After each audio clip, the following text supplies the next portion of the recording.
Hi guys, good morning. ಹೇಗಿದ್ದೀರಾ ಎಲ್ಲರೂ? So ಇವತ್ತಿನ video related to menstrual cycle. So periods ಟೈಮಲ್ಲಿ ಏನೆಲ್ಲ ಮಿಸ್ಟೇಕ್ಗಳನ್ನು ನಾವು ಮಾಡಬಾರ್ದು ಅನ್ನೋದ್ರ ಬಗ್ಗೆ ಇವತ್ತು ನಾವು ಡಿಸ್ಕಸ್ ಮಾಡೋಣ. ಸೊ ಮೊದಲನೇದಾಗಿ ತುಂಬ ಜನ ಹೆಣ್ಮಕ್ಳು ಪೀರಿಯಡ್ಸ್ ಟೈಮಲ್ಲಿ ಸ್ನಾನನೇ ಮಾಡೋದಿಲ್ಲ. ಅದೇನು ಅಂತ ನನಗೆ ಅರ್ಥನೇ ಆಗಲ್ಲ ಯಾವತ್ತಿಗೂ. ಸೊ ಪೀರಿಯಡ್ಸ್ ಟೈಮಲ್ಲಿ ಎವ್ರಿ ಡೇ ನೀವು ಸ್ನಾನ ಮಾಡಬೇಕಾಗುತ್ತೆ. ನಿಮ್ಮ ಕೈಲಾದರೆ 2 ಟೈಮ್ಸ್ ಸ್ನಾನ ಮಾಡಿ, ಅದು ತುಂಬ ಒಳ್ಳೆಯದು. ಹಾಟ್ ವಾಟರ್ ನಿಮ್ಮ ಮೈ ಮೇಲೆ ಬಿದ್ದರೆ ನೀವು ತುಂಬ ರಿಲ್ಯಾಕ್ಸ್ ಆಗ್ತೀರಾ. ತುಂಬ ಜನ ಸ್ನಾನ ಮಾಡೋದ್ರಿಂದ ಒಂದು ಬ್ಲೀಡಿಂಗ್ ಸರಿಯಾಗಿ ಆಗೋದಿಲ್ಲ ಅಥವಾ ತುಂಬ ಬ್ಲೀಡಿಂಗ್ ಆಗಿಬಿಡುತ್ತೆ ಅಂತ ತಪ್ಪು ಕಲ್ಪನೆ ಇದೆ. ಓಕೆನಾ? ಸ್ನಾನ ಮಾಡೋದ್ರಿಂದ ನಿಮಗೆ ತುಂಬ ರಿಲ್ಯಾಕ್ಸ್ ಆಗುತ್ತೆ, ಬಾಡಿ ಪೇಯ್ನ್ ಅನ್ನೋದು ಕಮ್ಮಿ ಆಗುತ್ತೆ, ಒಳ್ಳೆ ನಿದ್ದೆ ಬರುತ್ತೆ. ಸೊ ತುಂಬ ರಿಲ್ಯಾಕ್ಸ್ ಆಗ್ತೀರಾ. ಇಲ್ಲ ಅಂತಂದರೆ ನೀವು ಅದೇ ಟಾಕ್ಸಿಕ್ಸ್ ಲೈಕ್ ಮೈಯಲ್ಲಿ ಇಟ್ಕೊಂಡು ತುಂಬ ಟಾಕ್ಸಿನ್ಸ್ ಬಾಡಿಯಲ್ಲಿ ಇಟ್ಕೊಬಿಟ್ರೆ ಏನಾಗುತ್ತೆ, ಇನ್ನೂ ಡಲ್ ಆಗ್ತೀರಾ, ಇನ್ನೂ ಒಂಥರ ಲೈಕ್ ನೀವು ಹೆಂಗೆ ಆಡ್ತಿರ್ತೀರಾ ಅಂದರೆ ಮೂಡ್ ಸ್ವಿಂಗ್ಸ್ಗೆ ಅದು ಹೇಳೋದೇ ಬೇಡ.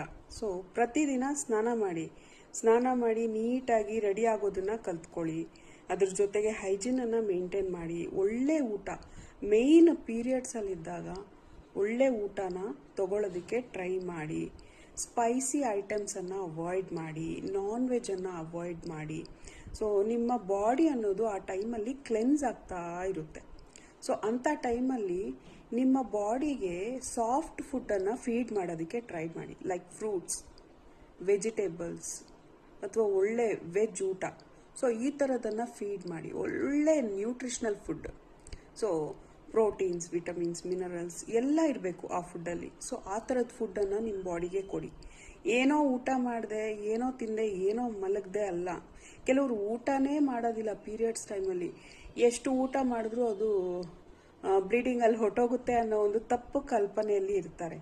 ಸೊ ಅಟ್ಲೀಸ್ಟ್ ನಿಮ್ಗೆ ಆ ಟೈಮಲ್ಲಿ ಸ್ಟ್ರೆಂತ್ ಆದರೂ ಬೇಡವಾ? ಅಷ್ಟು ಹೆವಿ ಬ್ಲೀಡಿಂಗ್ ಆಗ್ತಿರೋ ಟೈಮಲ್ಲಿ ನಿಮಗೆ ಬಾಡಿಗೆ ಸ್ಟ್ರೆಂತ್ ಬೇಡವಾ? ಆ ಒಂದು ಕ್ಲೆನ್ಸ್ ಆಗೋದಕ್ಕೆ ಬಿಡಿ ನೀವು. ಓಕೆನಾ? ಒಳ್ಳೆ ಊಟ ತಗೊಳ್ಳಿ. ಆ ಮುಖದಲ್ಲಿ ಕಳೆನೇ ಇರಲ್ಲ ಕೆಲವ್ರಿಗೆ. ಸೊ ಇದನ್ನೆಲ್ಲ ಅವಾಯ್ಡ್ ಮಾಡಿ, ಇದನ್ನೆಲ್ಲ ಕರೆಕ್ಟ್ ಮಾಡಿಕೊಂಡು ಪೀರಿಯಡ್ಸಲ್ಲಿ ಹ್ಯಾಪಿಯಾಗಿರೋದಕ್ಕೆ ಟ್ರೈ ಮಾಡಿ. ತುಂಬ ಜನ ಒಂದೇ ಜಾಗದಲ್ಲಿ ಸ್ಟ್ರಕ್ ಆಗಿಬಿಟ್ಟಿರ್ತೀರ. ಓಡಾಡಿ, ನಿಮ್ಮ ಸರೌಂಡಿಂಗ್ಸಲ್ಲಿ ಓಡಾಡಿ. ಹಾಗಂತ ಮನೆ ಪೂರ್ತಿ ಓಡಾಡಿ ಅಂತ ಅಲ್ಲ. ಆ್ಯಕ್ಟಿವ್ ಆಗಿರಿ, ಡಲ್ ಆಗಿರಬೇಡಿ. ಎಲ್ಲರ ಜೊತೆ ಮಾತಾಡಿಕೊಂಡು ಓಡಾಡಿಕೊಂಡು ನೀಟಾಗಿ ನಿಮ್ಮ ಸರೌಂಡಿಂಗ್ಸನ್ನು ಕ್ಲಿಯರಾಗಿ ಇಟ್ಕೊಳ್ಳೋದಕ್ಕೆ ಟ್ರೈ ಮಾಡಿ. ಮೇಜರ್ ಪ್ರಾಬ್ಲಮ್ ಏನು ಗೊತ್ತಾ? ಆ ಟೈಮಲ್ಲಿ ಹೆಣ್ಮಕ್ಳು